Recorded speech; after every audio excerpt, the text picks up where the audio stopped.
Welcome back, folks. Team switch sides, and we're ready to go for the second period of action from the cradle of American hockey.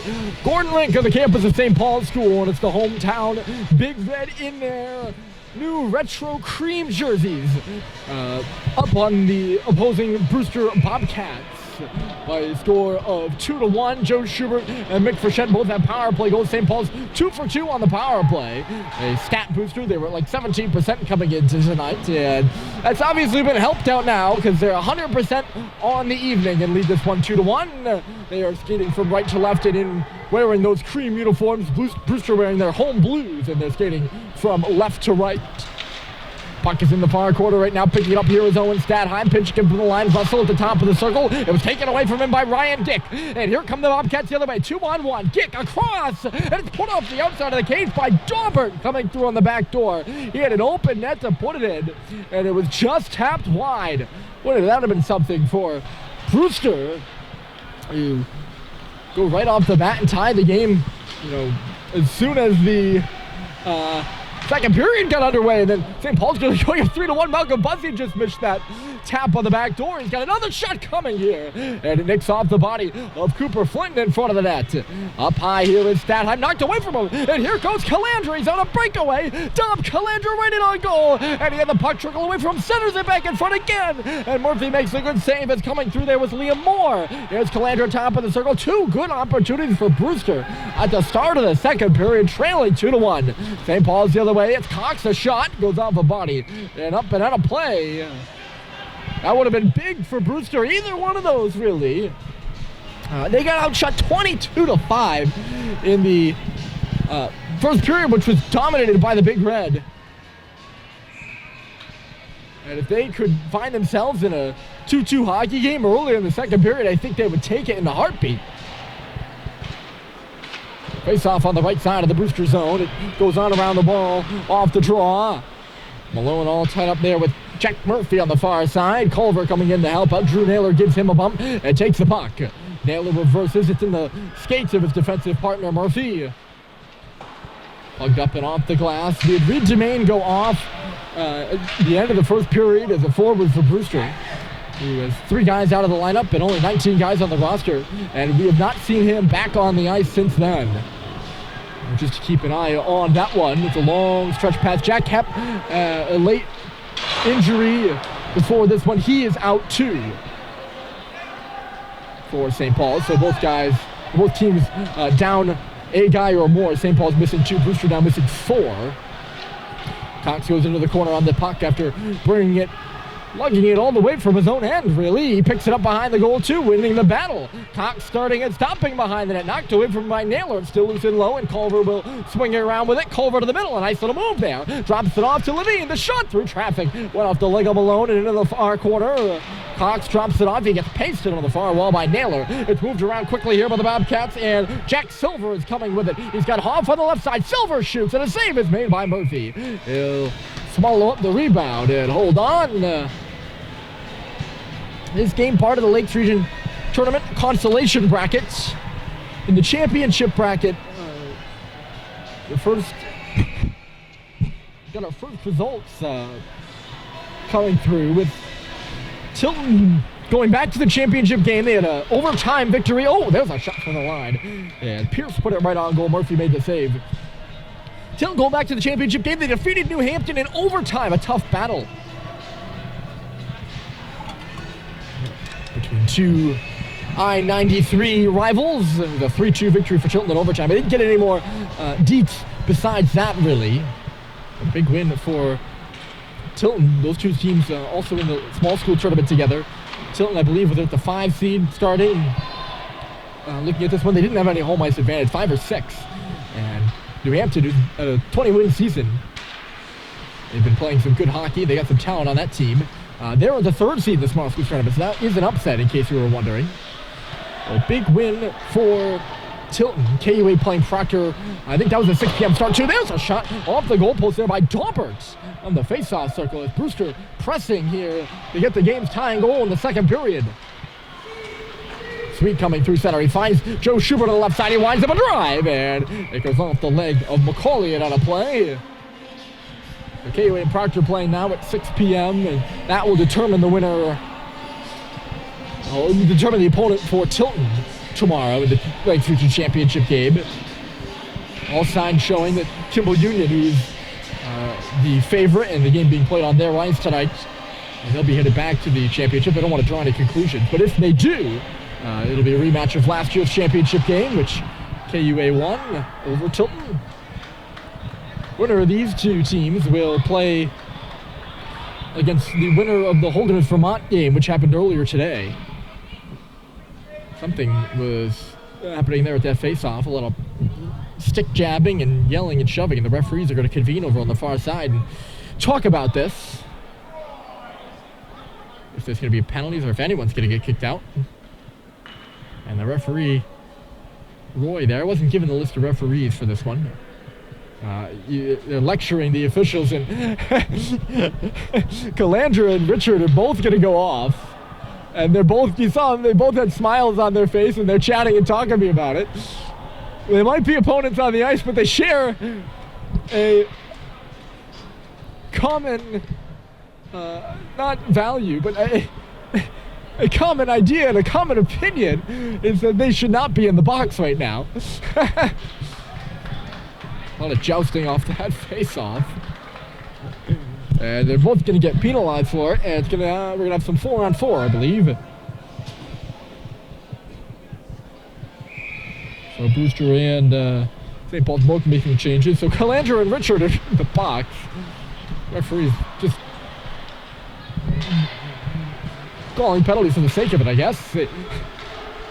I wasn't particularly watching. I was lost in thought there about the Lakes Region tournament. So you'll have to forgive me there. I can't pass judgment on anything, but the two players involved in it seemed a bit confused, and I think that's just good enough. Thibault will hold this puck into the zone for St. Paul. Cycles it back in. No Pierce is there first. Flinton got in the way of that pocket. Stadheim now picking it up in the near corner. On him is Grant Sikic. Stadheim all tied up 2-on-1 in favor of Brewster. We'll sneak back to the line here for Thibault. Thibault for Stadheim. It's all clustered up high right now. Just inside the blue line, and now Thibault will play it to the boards and go get it. Flinton covering for him. It's really only two players in the attack for St. Paul's.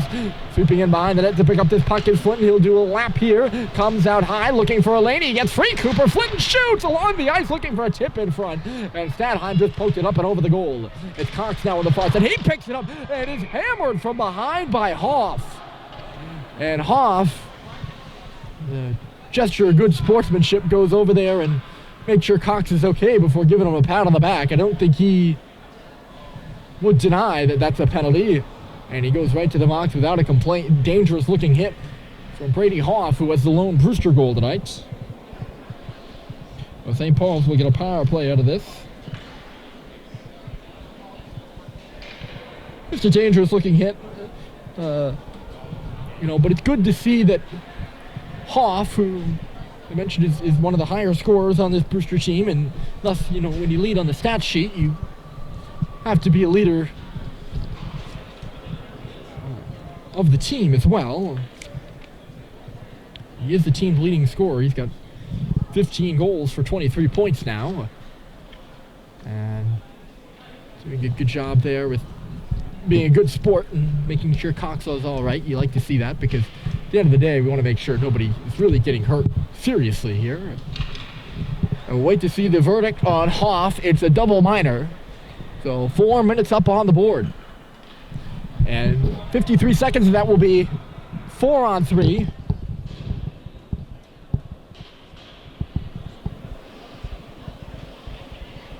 And it'll be a 5-on-4 power play for St. Paul, barring any other penalties. Referees are still jawing about it. You see them somewhat front and center in your screen. The face-off will be in the offensive zone to the far side. And St. Paul's 2 for 2 on the power play. Will go to an extended one. We'll see what this means for the Bobcats, as penalty kills have been their Achilles heel, but a terrible pass there. I think that was Schubert. He was looking for Frechette at the point, and Frechette wasn't even thinking of it coming. It's a 4-on-3, I mentioned, so there's a lot of space out there to wheel right now, and maybe a little bit too much for St. Paul's. They can't really get coordinated. Frechette finally Makes his own entry, though. Brewster calling for offside there. Couldn't really see it, but they might have an argument. Here's Russell at the face-off circle. Out high, Howday. They move it around. 3 men high. Schubert's in front of the goal. Russell plays it off the boards here. It's in the near corner now. Trying to find Schubert behind the net. Good job by Riley McCauley to tangle him up. Schubert does get the puck eventually, though. Behind the net, tries to wrap around, stuffing away at it. And Levechi holding his ground over there on the far post. He's seen a lot of pucks. Not so many here in the second period, though. Only the second or third shot for St. Paul's. In this frame, that is. Just about 5:25-ish into the period. St. Paul's gets a brand new unit of 4. Brewster, brand new unit of 3. A player will jump on for either side here in a second. And now we're back to 5-on-4 as Sweet puts it through the top of the crease and out the other side. Levine was pinching in, looking for a tip at the top of the paint. Hustling around to beat this puck here with Cox. He put it to the body of Liam Moore. It's loose at the line, and now St. Paul's will get it a little deeper. Naylor finds it, puts it off the legs of Cox, and now looking to split the D there was Moore, but a good job coming across by Alex Levine to get it away from him. Brewster does still control, though, and Naylor finds the puck. And will slap it down the ice. So St. Paul's can now kind of get settled without having to worry about any player number changing. 2 minutes and 30 seconds of power play time, unless, of course, they score. And they're into the zone right now trying to get set up. Malone has it knocked away from him. He lays out and falls. And the puck trickles out to neutral territory. I will say, the power play tonight, while it is 0 for 2, has not looked particularly sharp. They've gotten both goals off the rush, nothing off the setup. So while the statistics are good, the power play itself tonight hasn't been fantastic. Up high here is Sweet, the shot. And it went off the leg, bouncing up over here with the near board. Daubert couldn't get a handle on it. It's Culver. Sneaking in on the right side there was Russell. Culver spinning and turning. Gets some space, trying to feed it across. It does make its way to Russell. Holds and fires. And he missed the goal wide. And it goes so hot off the boards that Frechette cannot meet it. And it'll come outside the zone. Daubert aggressive there on the forecheck. Down a man for 1 minute and 40 more. The Bobcats are. Russell will sneak his way into the zone. He stops on the goal line there. Leaves it off for Culver in low. Charles Culver up in front of the goal. He shoots and a save is made by Levechi. In front of the goal line, I should say. He was below the goal line, cut up at the bottom of the circle with a nice little move there. He's still holding on to the puck. A good shift out of number 7 in cream. Montreal native Charles Culver coming on around. He's one of 4 players, or 4 seniors on this St. Paul's roster. Frechette for Russell, out high, the high shot. It comes off the glass here. Culver behind the goal, sneaks it in front, and he just missed wide on the far post there. Or the near post, I should say. He's on the far post. Paul's working the puck around well here, although it jumps under the stick of Russell, and it'll just trickle outside the zone. We're starting a change, and Bussey was the only guy that got on. They'll now complete that change, St. Paul's will.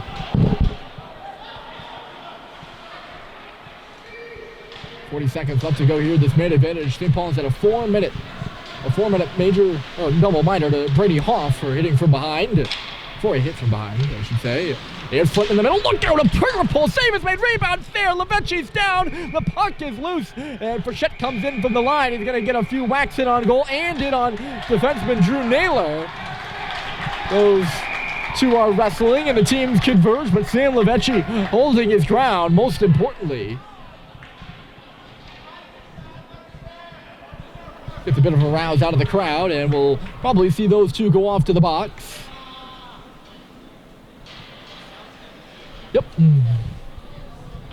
I doubt we see their 4-on-4. It should just be offsetting roughing penalties. Naylor's second trip. Oh no. Not his second trip. I lied. No, yes, his second trip to the box tonight. I was right. Oh no. They're not going to offset. So it's going to be another 4-on-3 power play for St. Paul's. I don't think the referees have even figured out if they're offsetting. So they have to take the penalties off the board now. They put them up on the board, and then it's 4-on-4 out there right now. They're going to put an extra guy on the ice here for St. Paul's. Clayton Malone jumps over the board, so they are offsetting. And they're going to keep him on the board there anyway, I think. Yep, they will, but make no mistake, it's a 5-on-4. Out there right now for St. Paul's for 20 seconds more. Somewhat of a lackluster 4-minute power play here for the Big Red. It's out of the reach of Cox, and it'll go all the way down. Levine will turn with it behind his own goal. Most of the period, it feels like St. Paul's has been on the power play here. Malone takes the hit, makes the play. Here comes Cox across the line. The shot for the rebound. Ineffective, I guess, because the rebound went up and out of play. So we're back to 5-on-5 here, and they're going to take the penalties off the boards. I think the referee going over there to scorekeeper/timekeeper Davies Cabot and making sure that gets taken care of. So.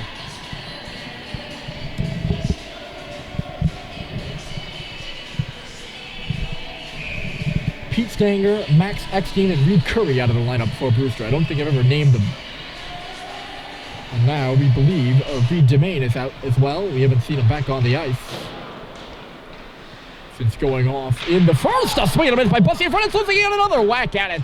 And he just whiffed on it. Just goes wide of the cage there. Bussy muscled off the puck afterwards by Daubert. He just kind of came loose in front of the face-off. Took the centering pass and couldn't get a stick on it. Now a turnover for St. Paul's. And Calandra was trying to break free for another. That would have been an inside-the-zone breakaway. He already had one breakaway opportunity he couldn't score. And again, the puck just runs away from him here. Here's 0-3 moving into the zone for St. Paul's. Cox loads on the one-timer. He had Daubert right on his back and didn't see him. A good back check there by Daubert. He tied him up. Pile up here with the wall. They battle away for it there.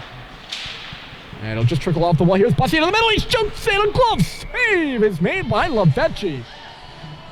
It's always dangerous when Malcolm Bussy gets his feet moving. And that puck just oddly coming off the wall, dribbles towards the middle there. And Bussy caught up to it and got a real good shot. Good job by Lavechi to really keep an eye on that puck and swiveled through a number of sticks and skates. I certainly couldn't see where it was going. In low here, started as a penalty upcoming, and it's going to go against Brewster, so St. Paul's back to the power play. I guess you can say they're 2 for 4 because technically the double minor counts as 2 penalties.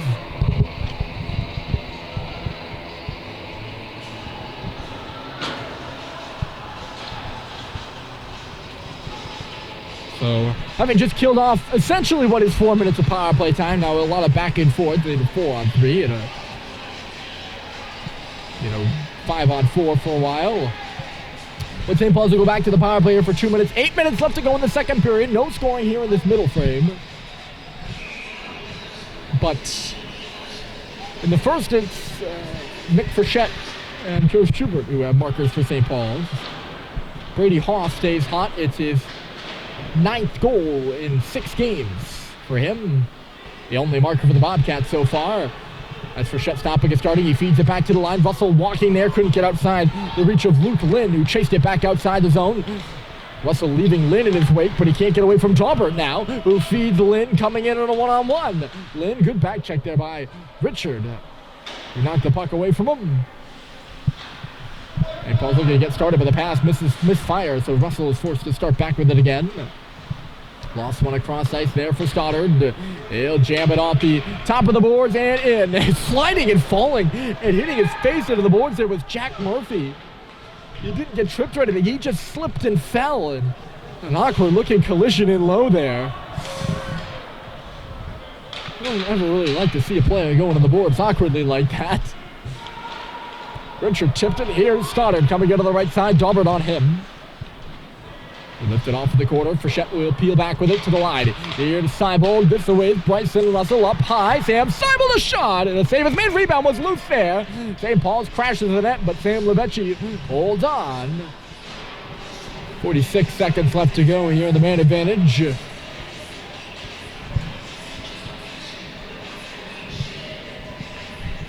haven't really got the penalty, did I? Hoff is in the box. Not sure what for.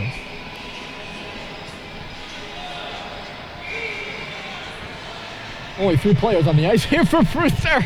They're going to get a 4th out there. Coming over the boards now is Luke Lynn. They only had 3 guys on the ice for a number of times, or so it felt. here in the second period. It's been a penalty-ridden frame. Not nearly as bad as the second and third periods in the second meeting between these two teams, let me tell you.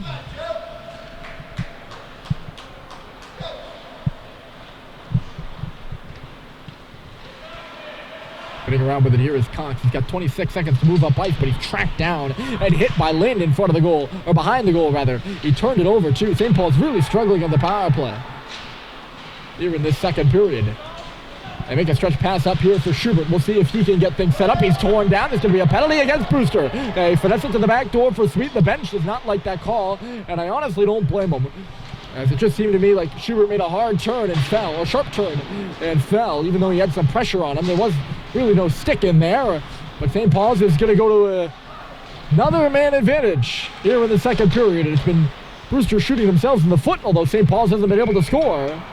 Touched up by Axel Keller, and we'll get, just as Hoff steps out of the box, another Bobcat will move in.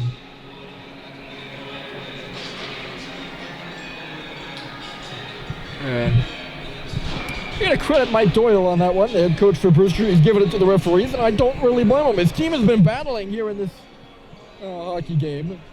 The referees not helped them out. I think the other few penalties have been rather valid, but that one, just as you're getting back to even strength, is kind of a killer.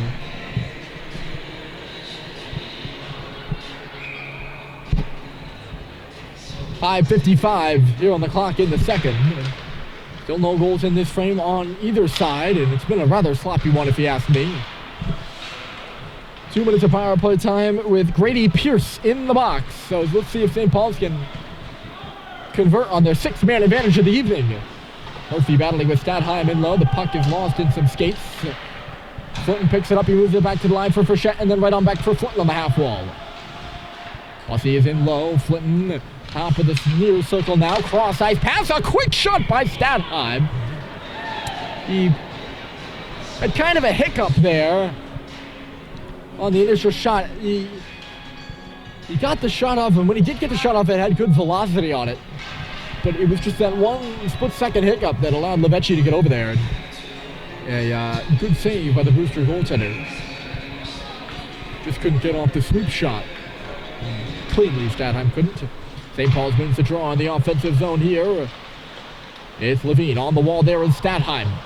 He's boxed out by Axel Keller, and he lost the puck. Brewster clears. Minute and 16 left to go in the Pierce minor. Pierce had I'm going to butcher this, I know. Quispamas, New Brunswick? He's out of New Brunswick. And I apologize to the entire town and to Grady for just butchering that name. I shouldn't have even attempted it. He's a career player, a senior. He's at a dead of mass. Pete Stanger's at a Quispamas, New Brunswick. I was reading that wrong on my sheet. Still a career player, still a defenseman and a senior. He's at a dead of mass, though. It's Clinton's up, backdoor score! A little bit of confusion after that one, but it's Owen Stadheim taking the feed from Cooper Flinton and knocking it into the empty goal. I think Levecchi got a piece of it and might have swept it back out of the goal there.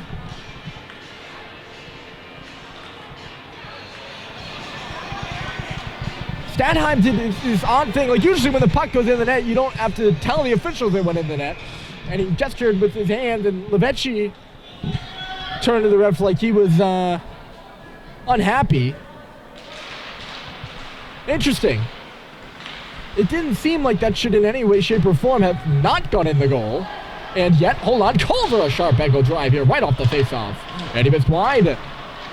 And yet there was a bit of confusion there. Here's Malone up high. So it's 3-1 St. Paul's. And they finally, I think it was a power play goal. I probably should have marked that one down, though.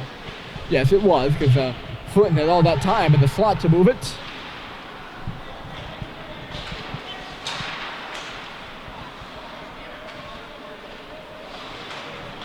So it's 3-1. They finally do get that power play marker. This one with Pierce in the box. Dick finds it. He'll loft it down. Yeah, I'm curious to kind of go back and see what was up with that goal. But anyways, It'll count for St. Paul's. It's Owen Stadheim's, and it's 3-1. Moving in with it here is Seibold. A sharp angle shot turned aside by Levecchi. He picked up the rebound, goes around the goal, takes a look, sends it in front for Malone, and he tapped it wide. It comes off the boards. Malone again shooting. It pops up in the air. It was blocked in front of the net. Culver now. He's going to stop and start. St. Paul's looking better after that goal here a little bit. A good consecutive shifts. Sharp angle here from Russell, loose in front and knocked wide there. Culver might have got a piece of it. Crowd getting into it now. Here on the near side. Behind the net is Russell. St. Paul's all around the front of Levecchi's cage. It's Russell, a shot loose in front. Levecchi gets over there. And all tied up in front was Culver. He had an empty net, and that man right there, Jack Silver, who is gassed right now, muscling himself ahead. Lynn shoots, and he hit the side of the goal. Silver drawing a penalty there on the play, too. Post credit of Brentwood, California. You know what? Good on him. That's some real good work out of Silver. He tied up Culver in front of the net because Levecchi was way off his line on that rebound. And he didn't get over as quick as he has gotten over in this game. And the puck was sitting there in the blue paint, and Silver, one of the two Brewster players who had Culver all tied up so he couldn't pop one. And then he lugged the puck all the way the other way and drew a penalty. And Sam Seibold goes off, I'm assuming for a hook or a stick infraction of some sort, because they had Silver all tied up. Oh, nearly causing a turnover there in low. It was out, and he did cause a turnover in low there. Sweet upended by Pierce. Good aggressive penalty kill here out of St. Paul's. It's Owen Sweet now taking over for Halliday, and they keep the puck in below the goal line. Tied up again is Pierce. And a turnover. Halliday sharp angle. He fanned on it. He just had it trickle away from him. Shot to the line there by Levine goes off a body, and Cox will start back with it. Crowd kind of getting on Brewster right now. Of course, the opening game of the season for St. Paul's was a Friday nighter, and it was here, and it was against Brewster. And the crowd really showed out in that one. It was a night game for the squad. It was a whiteout, and pretty much all the bleachers over here to my left were filled. Not quite that turnout tonight. It wasn't a school-sponsored night game, but a pretty good turnout, and the ones that are here are rather loud right now, especially after that Stadheim goal. Nothing doing here on this Brewster power play. 50 seconds left in it, and a minute and 42 left in the period.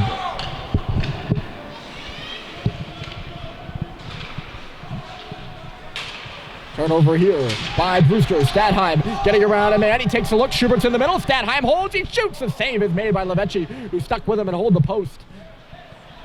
Stadheim trying to beat him near side. It's Russell who comes back now.